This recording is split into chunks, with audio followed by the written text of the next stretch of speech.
Revivre le meurtre d'une mère, d'une épouse. C'est la cruelle épreuve imposée aux proches de Catherine Gardère.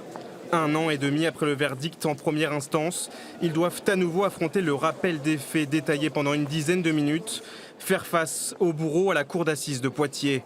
À l'audience, Jérémy Tiberghien a affirmé faire appel pour tenter de s'expliquer.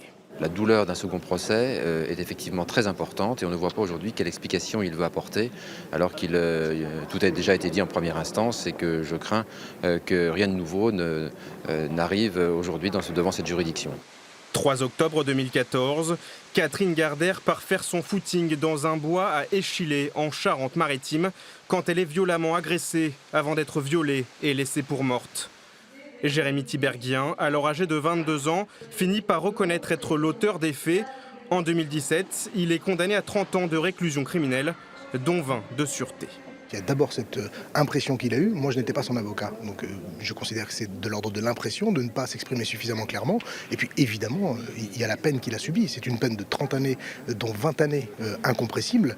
C'est une vie pour ce jeune homme. Et une vie de prison ne laisse pas beaucoup de place à l'espoir. Les proches de la victime espèrent que la peine prononcée en première instance sera confirmée en appel. Réponse vendredi, lors du verdict.